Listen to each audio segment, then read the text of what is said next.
Hello, welcome to 1+1. My name's Gail Mabo. I'm here in Palm Island. This is my mother's country. This is the land of the Mumbra people. And for me, this is home. Dan, I welcome you in the country. As my granddaughter, she's a Mumbra. She's Nakarawaraka, Bulgunpara. When we do smoking ceremony, we perform just to prevent the evil spirit from causing any problems. Smoking ceremony is also a healing process.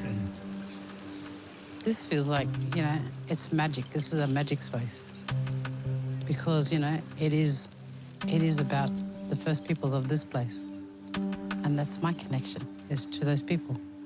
And so for me, it's like I've just been welcomed back to home.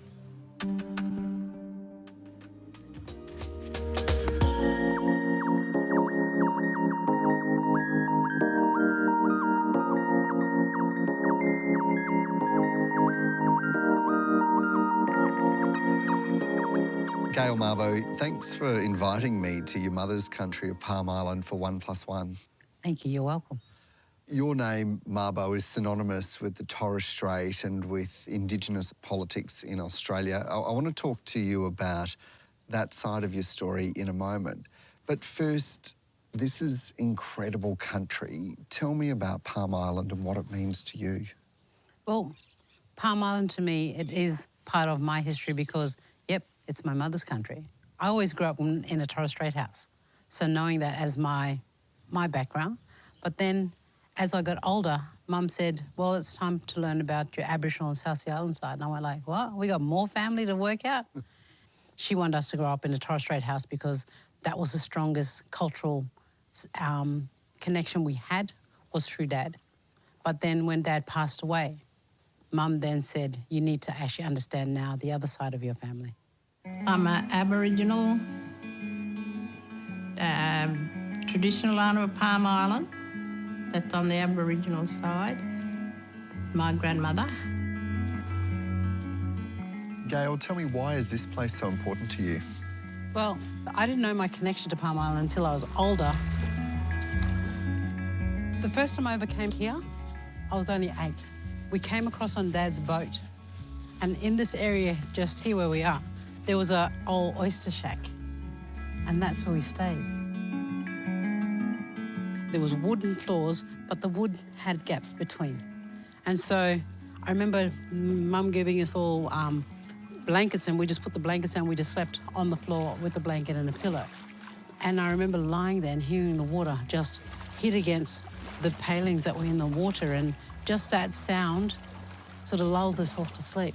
But then when we woke in the morning, there wasn't the sound, but when we opened the doors up, the water was right at the level of the deck. Yeah, wow. And so it was just like, wow, it was that brilliant moment. My forebears came from here, and so therefore I acknowledge them to say, this space is now my space. It's a journey of discovery for me because I'm finding out all these pockets of information and these wonderful stories through just conversations. What do the old people tell you? What are the stories they share with you when you sit with them here on country? So the first one was with Grandad Walter. And so with Grandad Walter, he actually told me the story of Tambo Tambo. Tambo Tambo was taken from Palm Island to be part of a group of people who went to America to become performers in a circus because Indigenous peoples were acrobats, natural acrobats. When my grandfather went looking for the remains of our old people, they came across Tambo Tambo and they brought him back and laid him to rest on country. Because people's souls don't rest until they're in the right place. For me, one of the significant stories that came out of here was that my grandfather told me of the first sighting of Captain Cook's vessel just off Palm Island. And when they did, they were sitting at the top of the island and they carved it into a rock. And so when he was telling me about that story, It was like he was telling me a story that came from the stars. They called them the ghost people. The ghost people who were on these things with big white sails, and then there were people all dressed in white. And so that what evokes me to do more art is that because they're so different, the stories that are told from both my Aboriginal and my Torres Strait side, plus also it'll be interesting when I find more people on my South Sea Island side and that connection to where we come from in Vanuatu to have more stories that I can put in my little kit bag and carry with me. And where we're sitting right now is a half-an-hour flight from Townsville, where you live. Tell me, what was growing up there like? We had lots of Torres Strait families in Townsville, so we got to know a whole lot of them. Plus also too, we had some Aboriginal families that would visit us, and then we just thought that, you know, there's another uncle, another thing who knew Mum. But we didn't really know the connections until we got older. Eventually, Mum sort of laid out the script and said, this is how we're all connected. And then for me, it was like, the piece of the jigsaw puzzle just fell into place.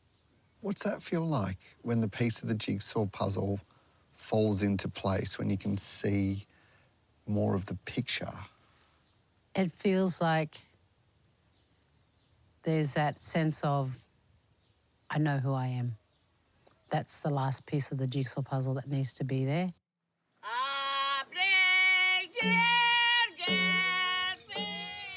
Growing up, how much did you hear about your father's homelands of Mer Island? From when we were small, Dad would sing for us and he'd teach us dances. Learning the language comes through learning of songs, and when you sing songs, it's learning and making sure that you can pronounce language properly. So he taught us as much as he could, because culturally too, he had more girl children than boys, and so we were to be taught by our aunties, who were extensions of our family, who were our other mothers. I think you've all heard that we're taking the matter to court on the basis of international common law of occupation and enjoyment. And while you and your siblings had that education and learning, the rest of the country was really getting to know your dad as this titan of change and challenging the incorrect doctrine of terra nullius. Tell me about that time. What was that like for you? Well, when Dad was going through his court case, I would have been about 15, high school. So I remember coming home from school, walking past the bedroom door, going like, look, and then looked again, and went like, hey, what are you doing? He goes, I'm just drawing, and he's sitting there with paper and pen, and he's drawing himself, and he's looking, and he's doing the shape of his head, and then comes down to his eyes, and I said, your eyes are wrong colour. He goes, it's what we want it to be. And I went like, oh, okay. I said, so you want golden eyes, you don't want brown eyes. He goes, yeah, it looks better. Don't you think it'll look better? And I went like, nah, your brown eyes. Make it brown. And then he put a red bandana across his head. I remember saying to him, that's very radical. Then he goes, yeah, but my girl, you gotta remember, one day, all of Australia will know my name. He was that confident. He was that confident. That he was doing the right thing and that there would be change. Yep, and people would know his name. I wonder what sort of impact that case had on you and your family as it did go on. Well, he'd come home from Canberra, and what we'd do, he'd load us all up in the back of the car, take us down to the beach, and then he'd go drag a net with the boys in the water to catch as much fish as he could to stock up our freezer. So we had fish for days, because he needed the money that we were getting in our house to help him get to Canberra, because there was no one else financially helping him get there. And it'd be enough for him to get a bus ticket to get down there. But the funny thing is, when he got there, he really had no money. During the day, he'd go to court and he'd just drink water because he had no money to buy food. So it was his vision, but it was really the whole family who made it possible for him to seek it or search for it. Yeah, because as we got older, you know, we were off doing our own things, but then we knew he was fighting, and we knew that they were doing it hard, and so we would help. We would help the best way we could. Sometimes Dad would come back from Canberra and he'd stop into me when I was living in Kempsey, New South Wales, just to break his trip and connect with me and my children. And I remember one of the trips he came back and we were sitting on the back step and he goes, "You know, my girl, they're trying to discredit me." And I said, "Oh, about what?" He goes, "Just trying to dig up as much dirt as they can on me." And I said, "Well, how much dirt you got to dig in your backyard?" He goes, "Not much." He goes, "Got a parking ticket?" And I said, "Well, be proud about that then. That if that's the only thing that they can find on you, so be it." And then, as I said that, he hung his head and he was sort of drinking his tea, but you could see his body was changing.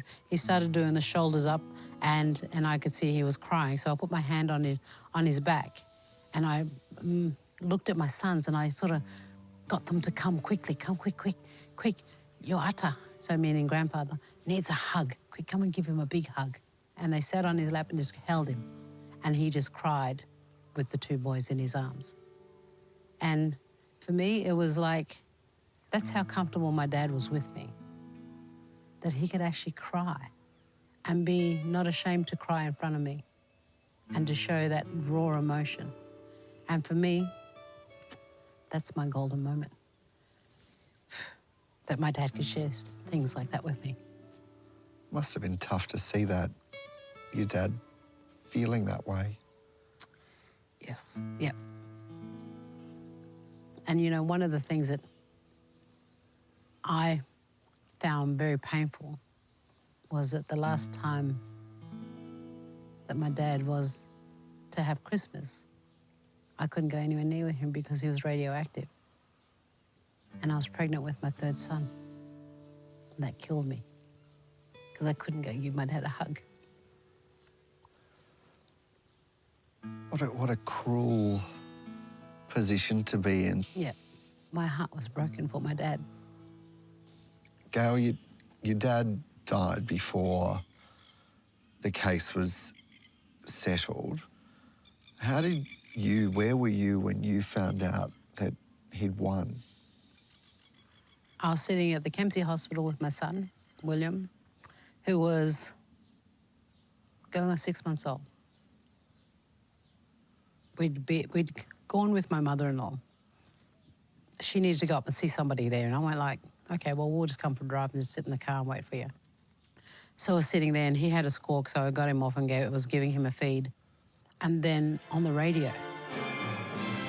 After 200 years, white Australian law has finally acknowledged that Australia has recognised the legal existence of Aborigines for recognition of their traditional rights to the island.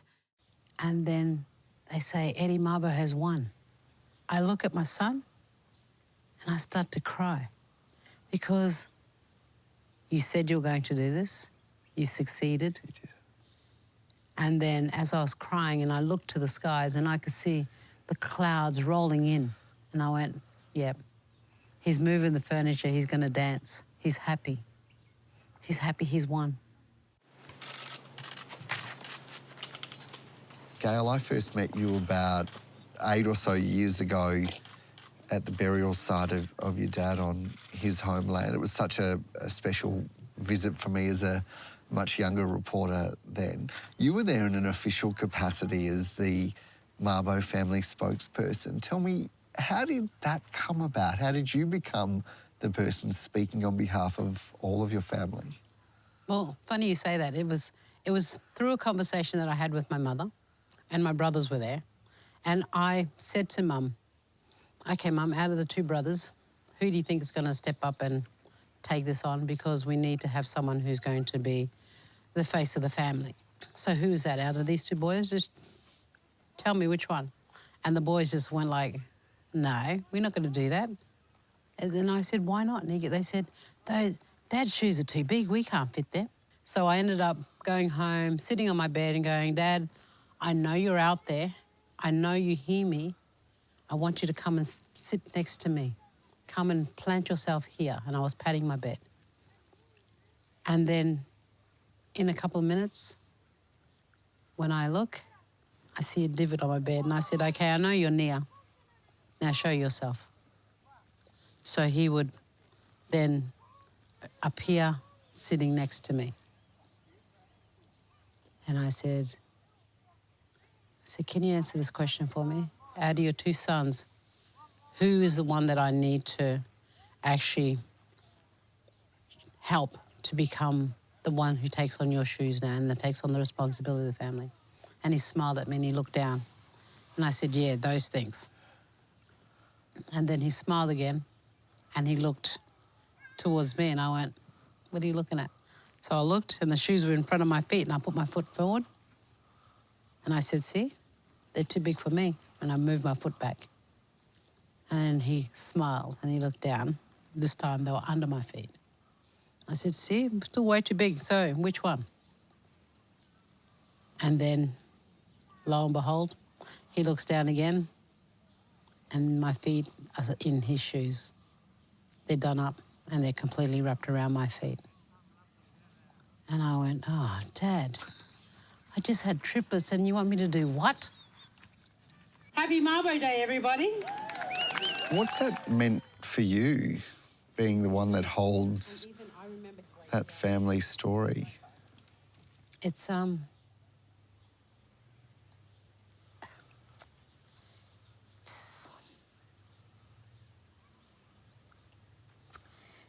it takes me to places where I have to do a lot of things myself. Because, like all families, you know, we struggle with lots of things. And even I love my dad and I love my mother. But when it came to the legacy, it was a very lonely road to walk. Because no one would understand what I was doing and why I was doing it, to maintain it being untainted, being seen by people as a positive. That was very hard.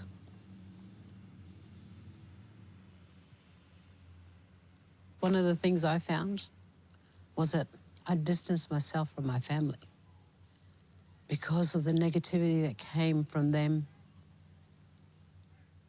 the hate they felt towards me because they thought I was grandstanding just for myself.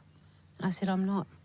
I said, I was given a responsibility and I stepped up to the plate to take on this responsibility for all of us. I'm not doing it for myself. I'm doing it to honour our father. And so for me, that was the hardest thing, was having that backlash from my own family. So sometimes with that responsibility, it took on moments of just being very draining, very disappointing. And sometimes, you know, I would stand and cry because it was like, I'm doing this because my dad asked me to. But it's so hard. It's such a long and lonely road. I would even have Indigenous peoples say that, you know what your father's done now means nothing. Now we have to try this whole new thing. And I said, well, at least he's opened the door. But it also did change the country. Today, the High Court in Canberra ruled the Meriam people are entitled to possession, occupation, use and enjoyment of the island, effectively recognising their native title. It threw out that inaccurate notion of terra nullius, that it was empty here. It showed that inalienable connection. That was exactly what was found there. And it changed the way legal structures worked around Aboriginal and Torres Strait Islander land and the connection. In spite of what some of those have said to you, what do you think your dad's legacy is? My dad's legacy to me is that whole sense of knowing that Indigenous peoples have a right to country, a right to speak their language, and a right to do their dances in a space that they know is theirs and they have a connection to. And so for me, just going to, even if I come to somewhere and they do a welcome to country for me, just the notion of going like, Dad's given you that right back. Because we had it a long time ago It was taken away from us. But now we stand stronger as a people to say, this is who we are and this is where we come from. And we welcome you to our country. And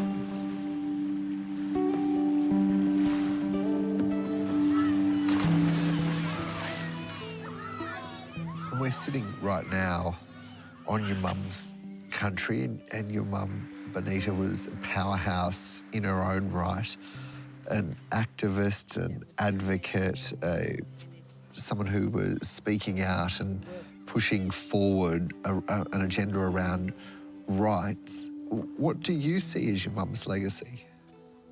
Well, Mum was always one to make sure that young women could and would have the right to speak and be heard. Because sometimes we get bullied by those older people to be quiet. And it's time for, us to step aside and let those young people come through. Let us hear their voice. And she wanted to have South Sea Island people recognised as peoples in the Australian Constitution, because they were never ever recognised, South Sea Island people, to live in Australia. They were deemed to be like stock that were bought from another place to work the land. And when they died, their bodies were entrenched in the ground. They became the fertiliser for the cane fields. So for me, that's a powerful past that she comes from that needs to be recognised, understood, and also talked about. I'm going to teach you how to make a fish, because when I learned, my mum taught me. So it's just a matter of you just following me. And then, oh, you're doing really well. That's good. And bring this across. Oh, you're faster than me. Hey, so jumping ahead. When you look at it, at the end, we're all family, we're whole. We started off as two separate pieces that weren't connected. Is that, in a sense, is that what you see as family, is the weaving in and bringing together different people and stories to get a whole picture? Everything is interwoven because the stories of one place interconnect with the story of somewhere else, but it makes that bigger picture. As well as truth-telling, we're having a big national conversation about recognition and about the Constitution and a voice to Parliament. I wonder, have you landed on a position on the referendum and the voice to Parliament? I have, but, for me, I want it to be my own choice. I don't want to be one to sway anyone. I don't want to be the one to tell them, you have to. Because that's... You tell someone, if it's like a child, you tell someone you have to, guess what they're going to do? They're going to do the opposite. So therefore, you just give the people the information, you allow them to make up their own mind, because at the end of the day, it's a personal journey. You've always been incredibly creative. You've been a choreographer, a dancer, an actress, an artist as well. Tell me, where does that creative streak come from, and what does it mean for you to create things? I think for me, being the creative, I think comes from both sides, because Dad was a watercolourist and Mum was a creative that could put a hand on something and make something. So it came from both my parents. For me, it's the creative arts through play and looking at something and not looking at it in a serious manner, going, okay, if I was to pull this apart and be a little kid and have fun with it, what magic shall happen? I wonder how much your art, Gail, is about telling stories and about using those stories to connect, because I understand there's a whole series that you're working on across platforms about stars in the sand. Mm-hmm. So the one that you're talking about, I did one, it's called Tagai.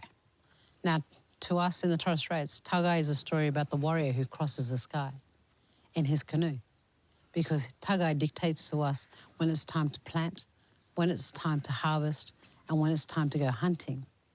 And so I looked at it and I thought, okay, he's the man in the stars.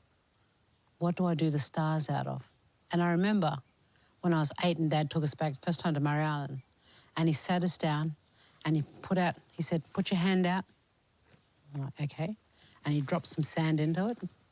We're looking, going like, okay.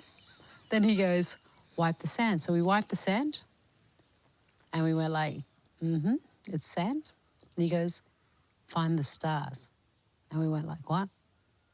He goes, in your hand, find the stars.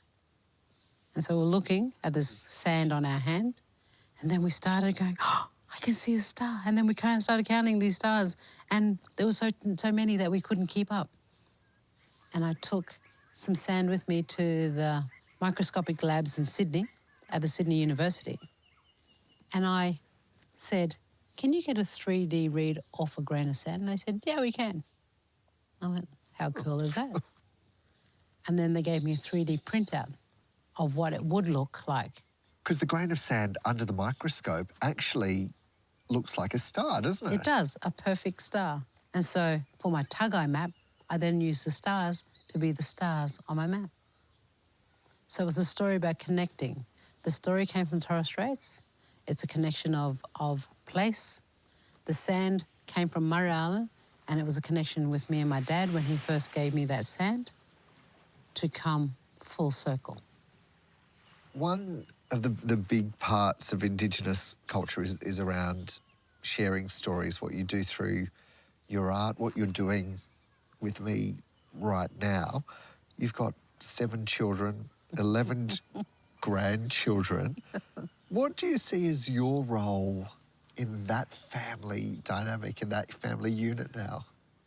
Well, for me, it's that thing of like, I'm still mum to my children. You know, I'll be forever mum.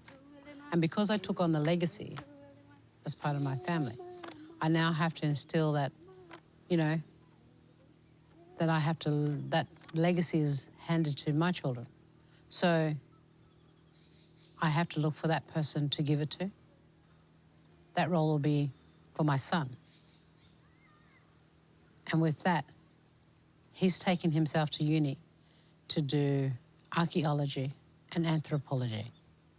And so for me, looking back before he goes forwards is the best way of looking and understanding of where you come from, because you've got to acknowledge both. Gail, what does it mean to be an elder? Am I an elder? No, because I have people who are senior to me, but I have lots of people who look up to me. And so therefore, yeah, I take on that responsibility and become the auntie, become the nana in the room. But to me, it's just being there and wanting to have that conversation about whatever it is that they want to. Gail, there are moments in time that shape who we are as a people, what our country is, and perhaps give us a glimpse of what we can be. What's your vision for the future of Australia? Wow, that's a big question. And you want me to answer that one?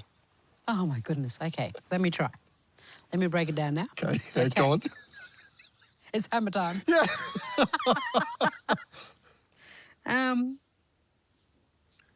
Wow.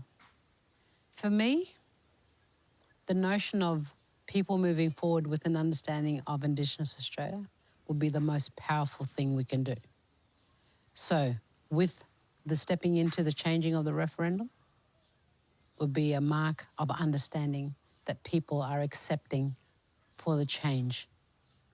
So let's be the change for a better Australia as a united front, not a divided front.